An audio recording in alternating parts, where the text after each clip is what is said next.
Me gustaría dejarles unos 4 puntos de la ponencia de Angeloni. En su ponencia sobre la fatiga, nos dice que la actitud de las personas la tenemos que trabajar, ¿correcto? Porque si las personas no somos honestas en decir estoy cansado o no descansé, o etcétera, etcétera, entonces podemos implementar mucho los sistemas, podemos poner dispositivos, de pronto eso no funcione. Algo importante es, a veces los sobretiempos cuando se programan en las organizaciones se hacen porque la empresa necesita, pero no sabemos qué tan cansados están los trabajadores para hacer el sobretiempo. Y otro punto importante es educar a los trabajadores, educar en el buen sentido, educar para el trabajo, educar para que amen su familia, que se quieran a ellos mismos. Y el cuarto punto es preparar a la organización. Otra vez, ¿qué significa? Es trabajar en la política, trabajar en la cultura organizacional. Es un trabajo a largo aliento, pero es posible. Muy bien. Vamos a tocar un tema importante, ya el final de este día. El tema es Core Safety, experiencias y acciones en curso. Esto va a estar a cargo de Michael Karmis. El doctor Michael Karmis es profesor del Departamento de Minería e Ingeniería de Minerales y director del Centro de Virginia para la Investigación del Carbón y la Energía en Virginia Tech. Su experiencia se centra en áreas de geomecánica y sistemas de minas, salud y seguridad, gestión de carbono y planificación energética y el desarrollo sostenible de energía y recursos minerales. Es autor y también coautor de más de 180 artículos científicos y ha dirigido más de 60 importantes proyectos de investigación valorizados en más de $55 millones. Su investigación ha sido financiada por agencias federales y estatales, fundaciones y del sector privado. Ingeniero profesional de los Estados Unidos, es consultor activo de la industria minera a nivel mundial, trabajando en instituciones académicas de investigación, agencias gubernamentales, empresas de ingeniería, empresas de financieras y legales. El doctor Karmis desempeñó el cargo de presidente de la Sociedad de Minería Metalúrgica y Exploración en el año 2002 y el de presidente del Instituto Americano de Minería e Ingeniería Metalúrgica y Petróleo en el 2008. Fue elegido presidente de la Sociedad de Profesores de Minería en el 2002. También ha servido como secretario general de la sociedad entre 2005 y el 2012. Es un miembro honorario del Instituto Americano de Ingeniería de Minería, Metalúrgica y Petróleo, un distinguido miembro de la Sociedad de Minería, Metalúrgica y Exploración de Estados Unidos, miembro del Instituto y también miembro del Instituto de Materiales, Minería y Petróleo. Ha recibido numerosos premios y también reconocimientos a nivel del mundo.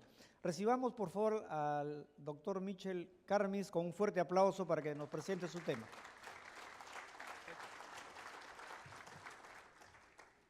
Thank you very much. It's a pleasure to be in Peru again.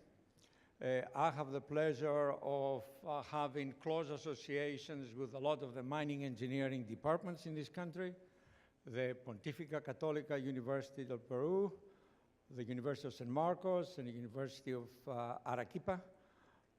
And I have enjoyed many times your wonderful country, and I also have a taste for pisco as well, which if I finish early enough, we'll have some time to try it again.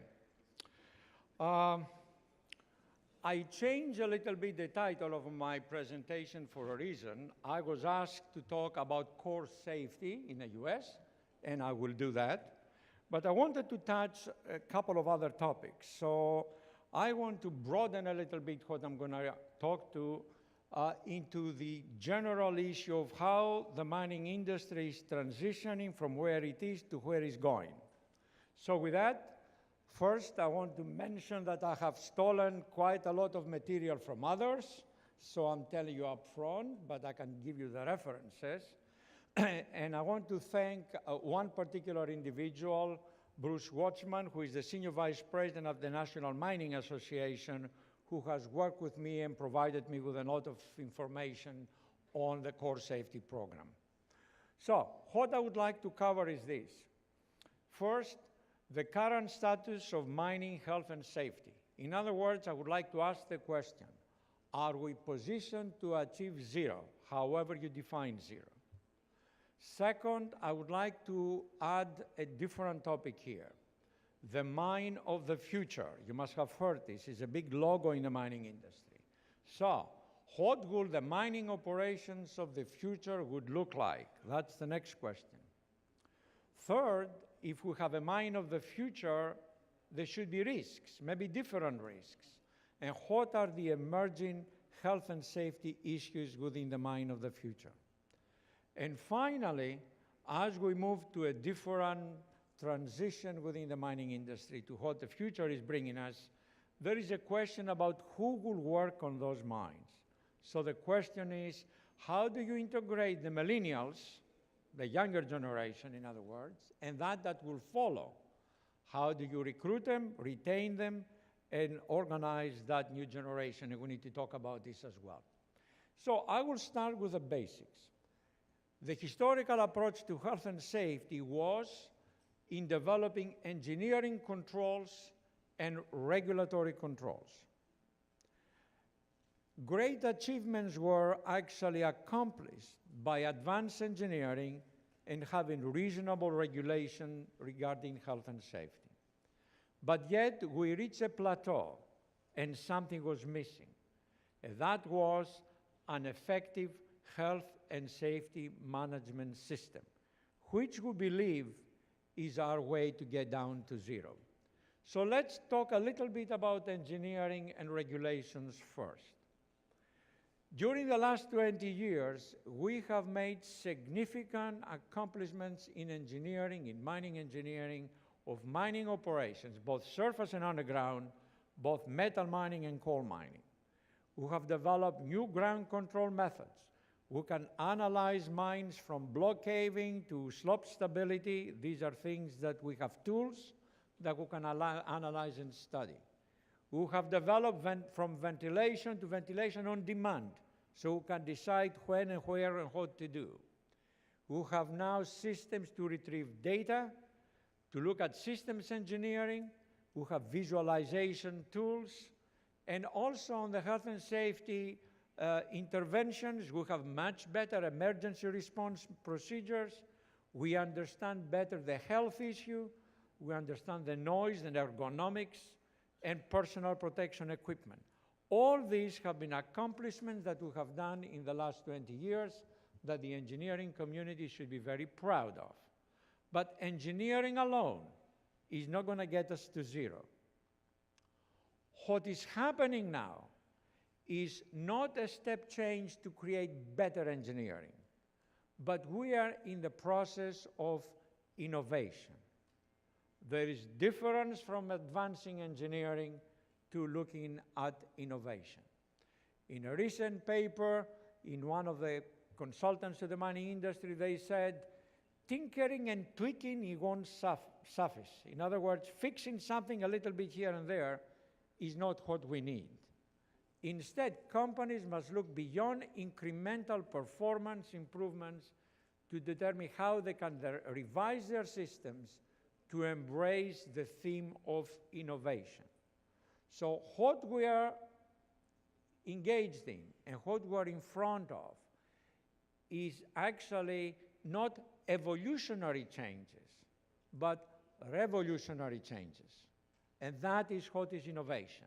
Yet, in the mining industry, even with technologies developed for other sectors, innovation, as this particular CEO said from Anglo American, innovation in the mining industry is coming too slow for all of us. So we need to discuss that, and I will next. Now, we talked about engineering. What about regulation?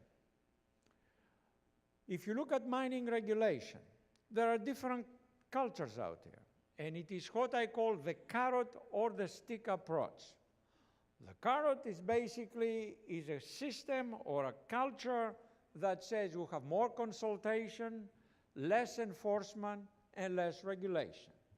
And for some people, that works. For example, Australia is following that path. Others like the stick, meaning a compliance-driven approach. Less consultation, more enforcement, more regulations. In a way, the US is a little bit like this. Who is right? They're both wrong. It's somewhere in the middle we need to be. So we need to value the regulation. We need to value also the proactive approach. Now, one issue that I'm very passionate about is engineering or science-based regulations. The planning, the permission, the health and safety, the operations, even the end of life of the mine aspects too, are all involving technical and scientific components. Engineering and scientific discussion is basically what we all have amongst ourselves.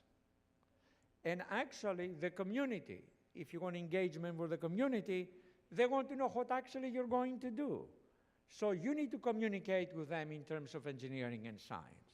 So government policies and regulations must also be founded on engineering or science-based approaches, solutions, and practices. Now that's simple, but is that always the case? No.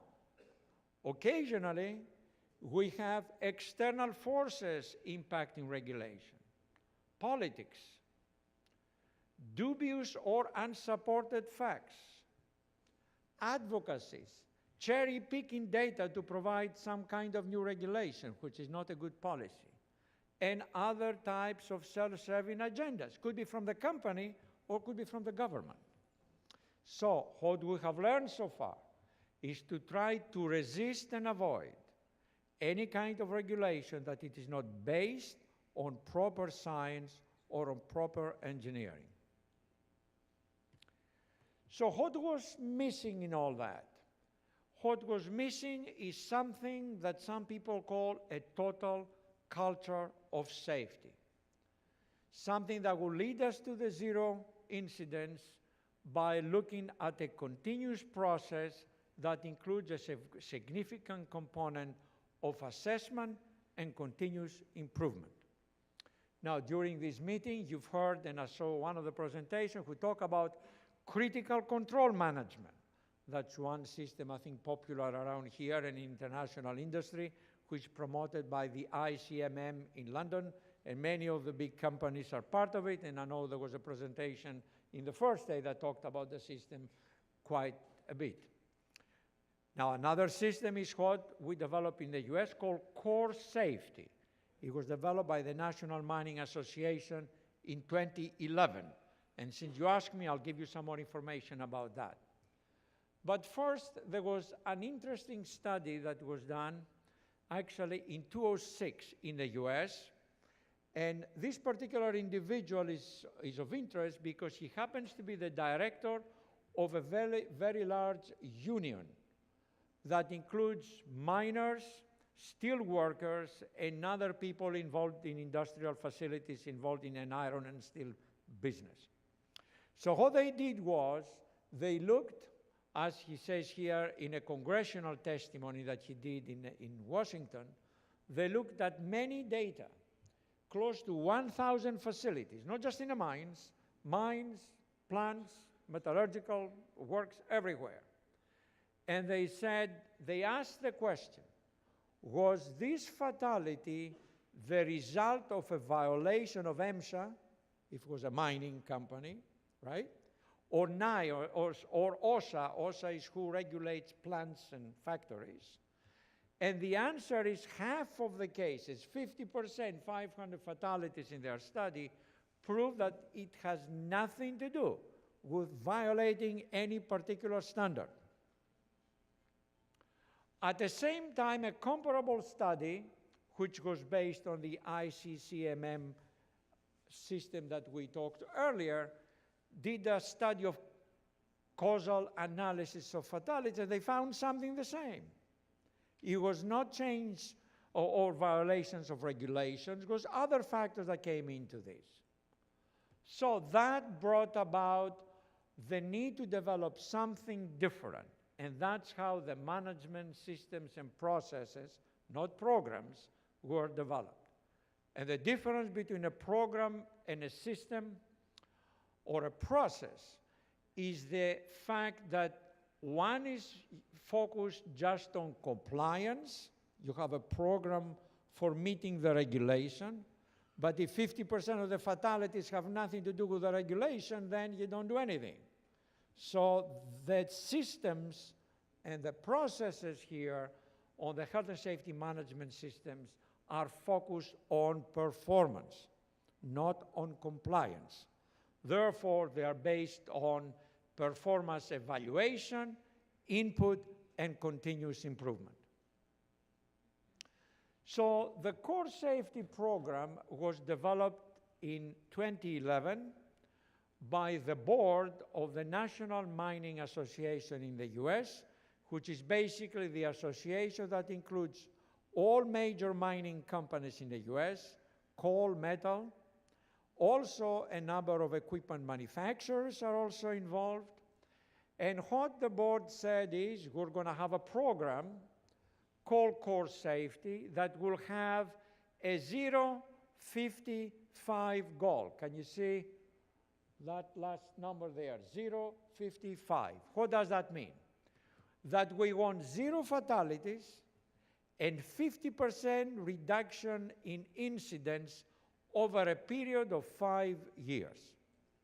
So 0.55, you will hear it again in this presentation, means 0 fatalities, 50% reduction on incidents over a period of 5 years. The system was based on what other health and safety